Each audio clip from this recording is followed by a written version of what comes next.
তো বন্ধুরা, আমরা যতটা পারলাম দেখালাম আলপনা দিদির শ্রাদ্ধ শান্তি কীভাবে করেছে দাদাভাই। আমি যতটুকু পেরেছি আমি দেখিয়েছি। তো সত্যি আলপনা দিদি যে এত তাড়াতাড়ি এত মানুষের মন জয় করে, এত মানুষের ভালোবাসা পেয়েও যে আমাদের ছেড়ে চলে যাবে ভাবতেও পারি না। ভাবলেই কেমন গাটা ছিঁড়ছিড় করে ওঠে। সত্যি দিদি, তুমি যেখানেই থেকো খুব ভালো থেকো। হয়তো ভগবানের এটাই ইচ্ছে ছিল যে দিদিভাই এতটা বয়সী মারা যাবে,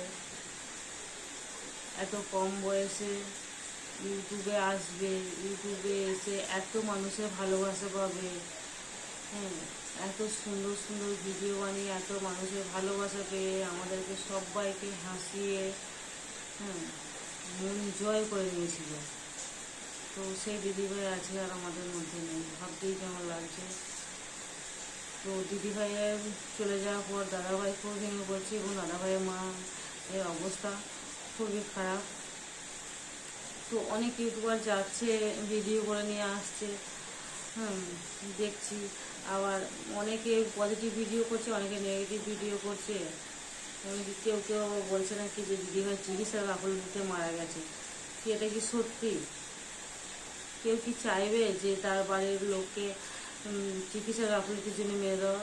এগুলো ভিডিও করছে ঠিক আছে, কিন্তু এভাবে ভুলভাল দোষারোপ করো না জেনে। আগে তার বাড়ি যাও, জানো সঠিকটা, তারপরে তাকে নিয়ে ভিডিও করো।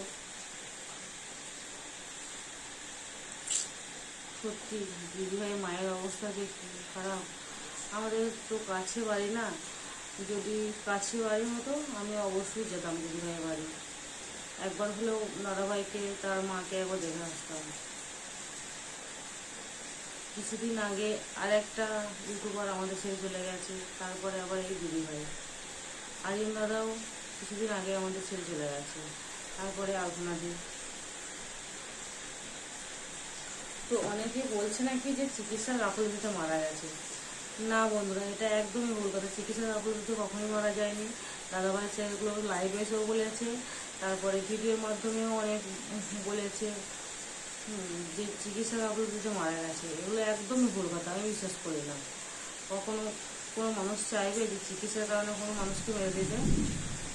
তো তোমরা সকলকেই বলছি, তোমরা এই ধরনের ভিডিও করো না।